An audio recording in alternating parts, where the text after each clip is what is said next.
ver aqui. O que o codificador estabeleceu aqui, o que ele descobriu, está em absoluta consonância com os atributos da divindade. A lei divina repousa sobre 3 pilares.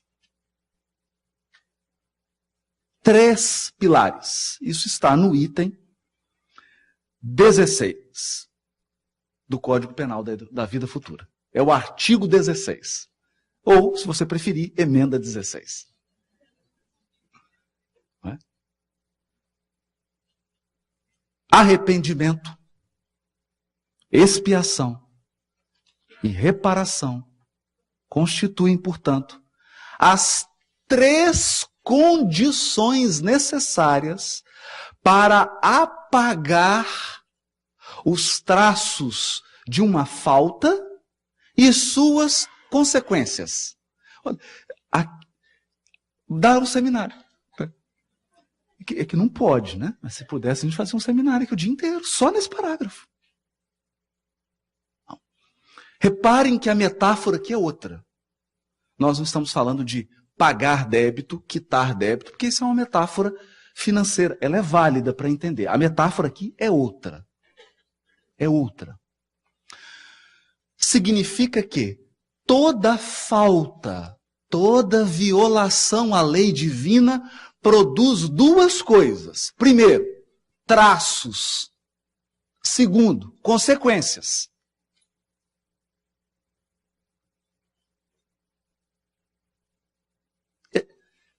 Eu não sei vocês, mas eu não pensava nisso.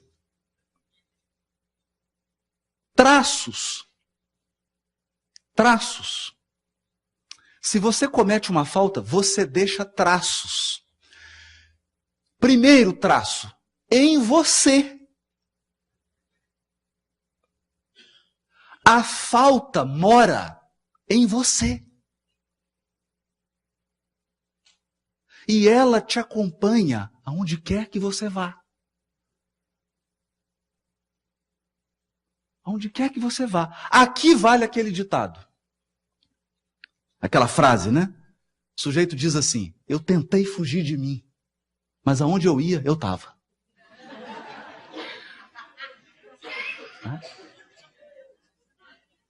Aonde quer que você vá, o traço, a marca vibratória da sua ação está com você.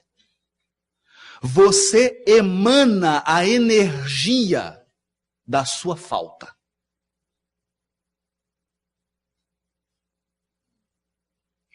Isso é sério.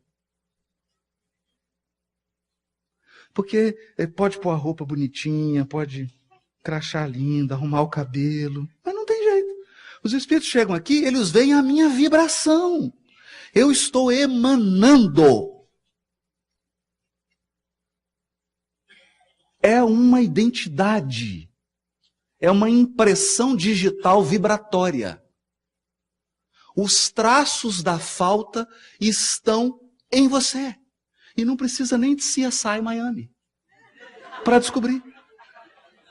Não tem nenhuma equipação, não precisa muita pesquisa. Não precisa muita pesquisa. André Luiz, por exemplo, cita um aparelho que parece com um iPad, que é o psicoscópio, utilizado naquelas regiões de atendimento, que é espírito superior, nem precisa disso, né? O psicoscópio é um aparelho tenebroso. Eu já acho esse de aeroporto, né, que vê todo, tem uma chave, tem negócio constrangedor. O psicoscópio, então, você não acredita. Que o psicoscópio, eles passam assim e falam, dia tal hora, fez isso, estava sentindo isso, você falou isso, mas sua intenção era essa. Você emanou, dá um retrato e passa filme 4D.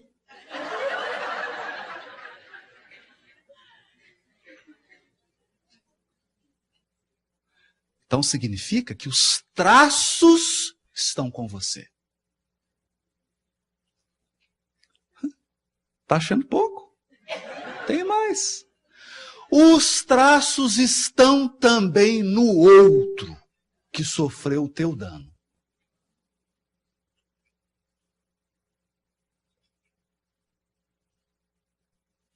Mas tem mais. Os traços também estão na comunidade que presenciou o ato. Isso é muito lindo. Isso está na parábola do filho pródigo. Jesus disse isso. Vocês querem ver? O filho chegou e falou: pai, me dá minha parte que eu vou embora. E foi embora. Ele não entendeu, porque fica parecendo leve, né? Dá a minha parte, não é assim não. Ele cometeu uma falta, teve 3 traços. Primeiro, um problema com o pai. Porque naquela tradição, pedir antecipação de herança para um pai é desejar a morte dele, constitui supremo desrespeito ao pai, violou o mandamento do honrar pai. Então ele tem um problema com o pai. Mas ele tem também um problema com o irmão. E ele tem um problema com a comunidade. Por isso que quando o filho pródigo é recebido, o que o pai faz? O pai apaga o traço da falta do filho com ele. Pai, vai e abraça. E o recebe como filho. Ufa, um traço a menos. Segundo traço, manda matar o novilho e chama toda a comunidade para quê? Para apagar o traço da falta que ficou na comunidade.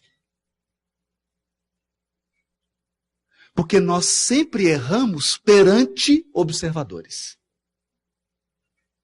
Perante uma rede de relacionamentos que presenciaram a nossa falta.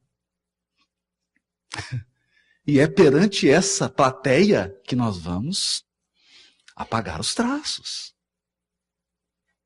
E terceiro, com a pessoa que nós causamos o dano. No caso da parábola, com o irmão mais velho, que termina em aberto. A parábola termina em aberto porque há uma certa resistência do irmão. Assunto para outras encarnações. Não é? Traços. Mas além dos traços, há as consequências. Então eu me recordo do livro Sexo e Destino, quando Félix abandona um caso, quando Félix analisa um caso de abandono afetivo. E ele diz assim, depois que a criatura abandona a outra, ele diz assim, olha, daqui para frente,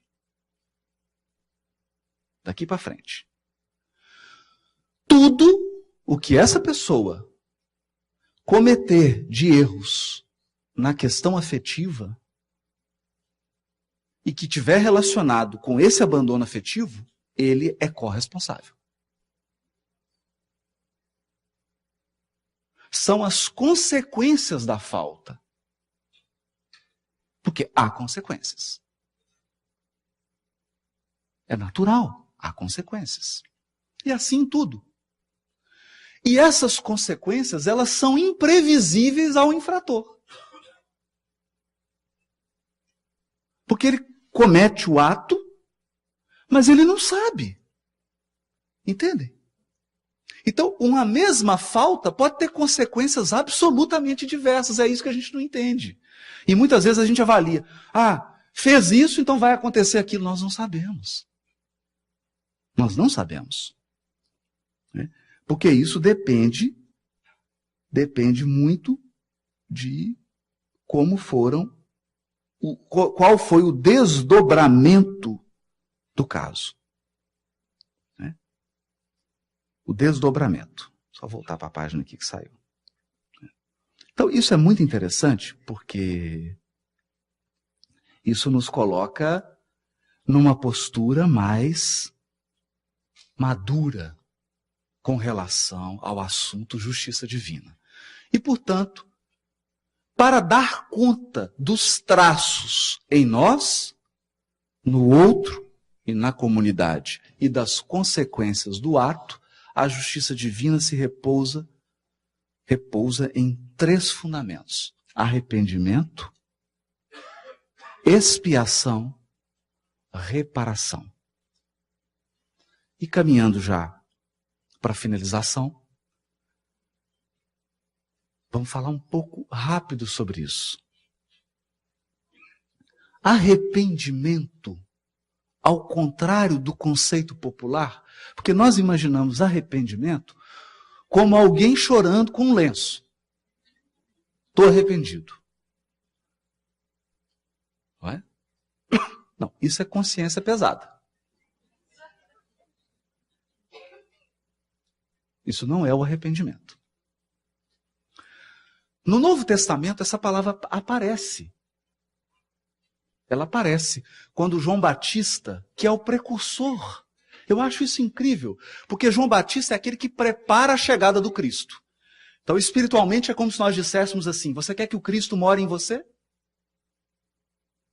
Você quer que o Cristo cresça em você? Precisamos de um precursor. Qual é a mensagem do precursor? Arrependei-vos, porque é chegado o reino dos céus.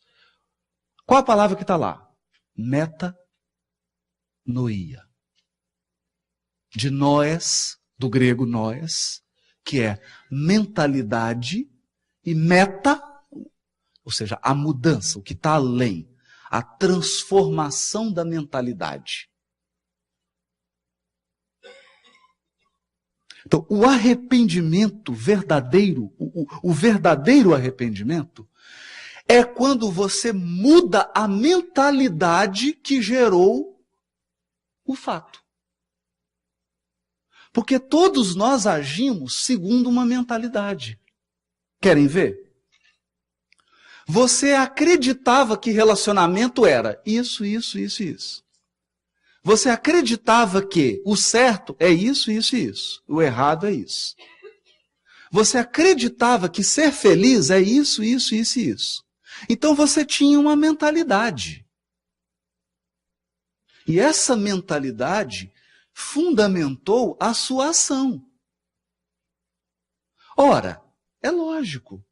Se você continua com a mesma mentalidade, você vai praticar os mesmos atos.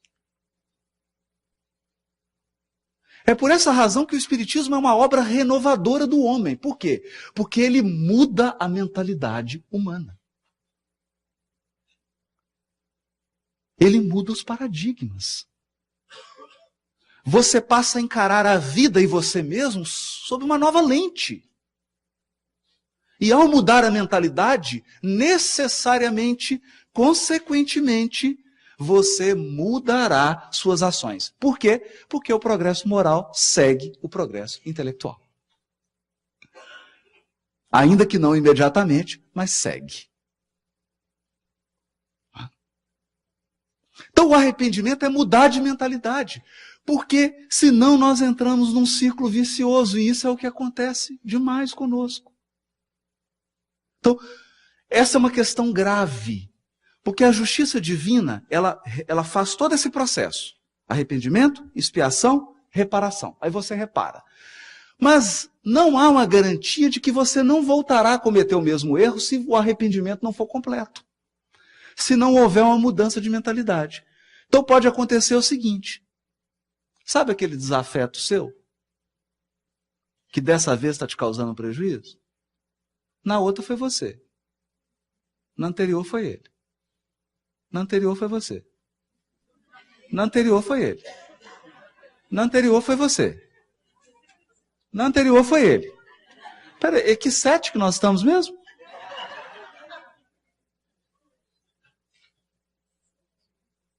Então os espíritos que dirigem a nossa evolução olham para esse quadro e falam assim: meu Deus, que jogo repetitivo. Porque só altera a posição.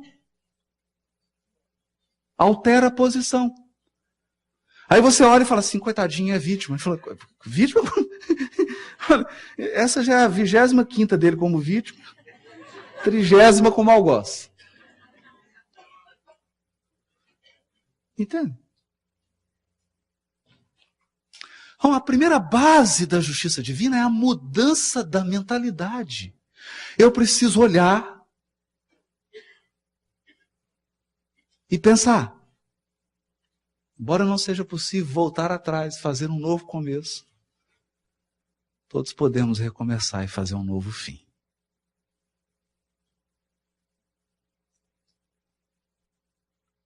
Eu posso reconstruir, recompor, alterar, agir de modo diferente.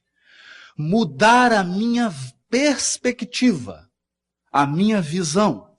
Esse é o arrependimento. Sem isso, não se apaga o traço da falta. Por quê? Porque ele vai voltar a repetir. A falta vai voltar a repetir. Você pode apagar na comunidade, você pode apagar o traço da falta na pessoa que você prejudicou, mas não apagou em você. Segundo, expiação, que eu vou deixar para o fim, que é a mais complexa.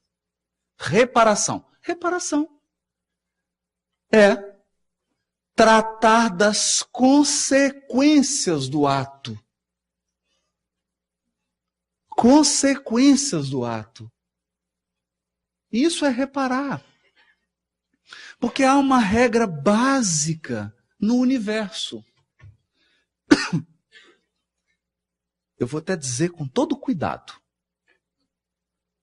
Porque antes eu dizia isso de uma maneira maldita. No sentido de mal dizer, né? Dizer mal. Plantou limão. Você vai colher? Não, você vai coordenar a colheita. Por que coordenar a colheita? Porque aí entra a misericórdia. E às vezes você plantou tanto limão. Se você não tiver uma ajuda, meu amigo.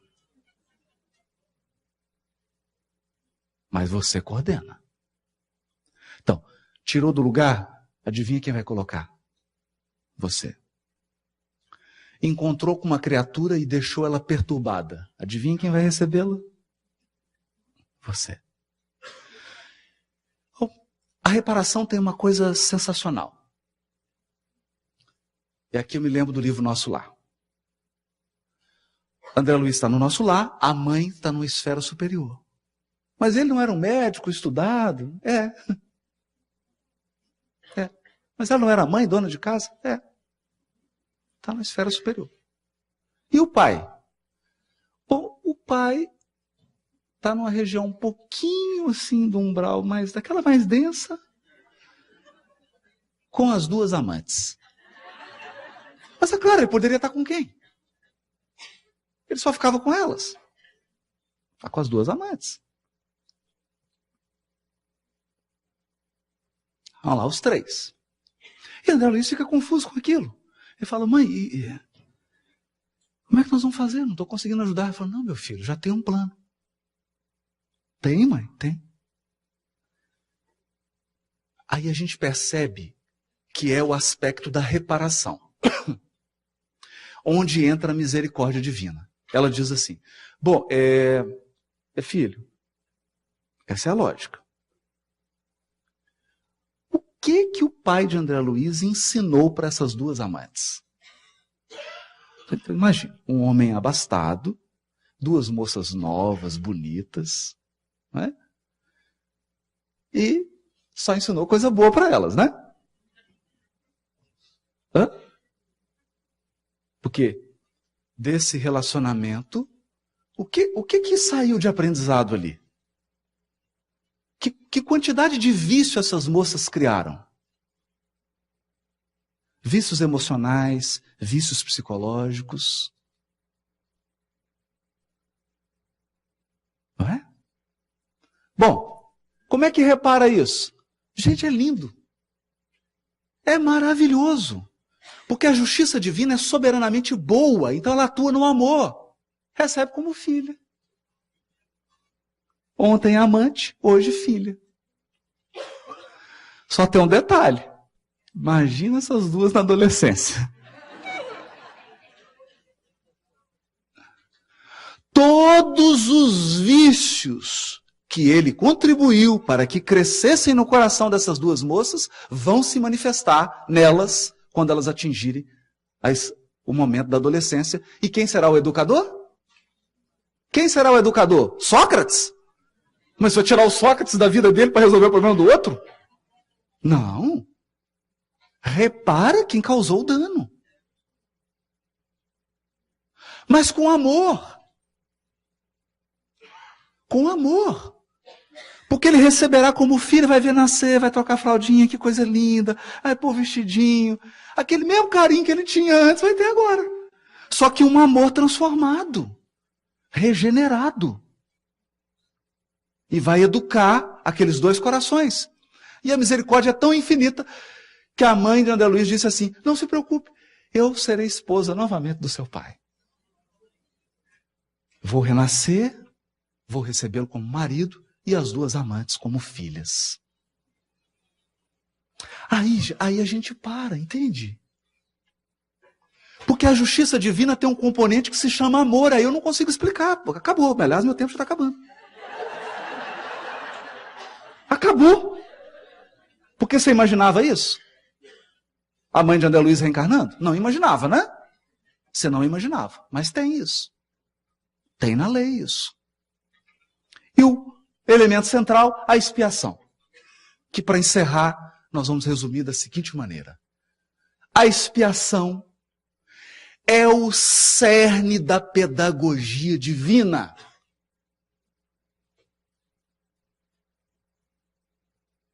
Porque o que constitui a expiação? Você ocupar o lugar que você feriu.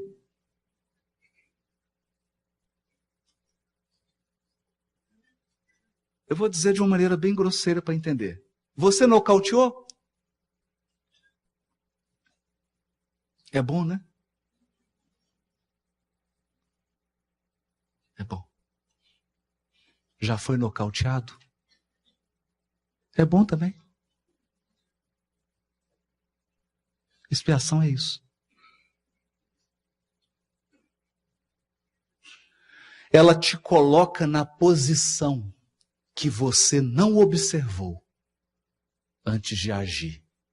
Porque se você tivesse observado, talvez você não tivesse agido daquela maneira. É o grande elemento pedagógico. Porque ela te coloca na posição frágil.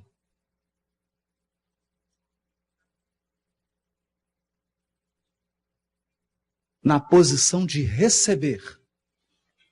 E aqui fica a grande lição. A grande lição. A lição grandiosa. Na verdade, ninguém te faz mal. As pessoas são apenas instrumentos para trazer a você o seu próprio mal. Aquele que saiu de você. Elas trabalham para FedEx. Elas só entregam. Elas só entregam. Por isso que a benfeitora Joana diz, né? O mal que nos causa mal não é o mal que nos fazem. É o mal que fazemos.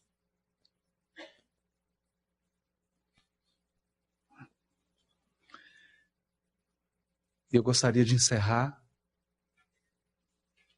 já que estamos falando na justiça divina, para que a gente nunca perca a fé.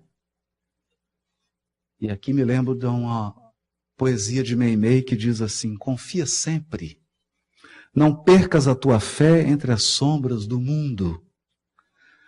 Ainda que os teus pés estejam sangrando, segue para frente, erguendo-a fé por luz celeste acima de ti mesmo. Crê e trabalha, esforça-te no bem e espera com paciência. Tudo passa e tudo se renova na terra, mas o que vem do céu permanecerá. De todos os infelizes, os mais desditosos são os que perderam a confiança em Deus e em si mesmos. Porque o maior infortúnio é sofrer a privação da fé e prosseguir vivendo. Eleva, pois, o teu olhar e caminha, luta e serve, aprende e adianta-te. Brilha a alvorada além da noite. Hoje, é possível que a tempestade te amarfanhe o coração e te atormente o ideal, aguilhoando-te com a aflição ou ameaçando-te com a morte. Não te esqueças, porém, de que amanhã será outro dia. Muito obrigado.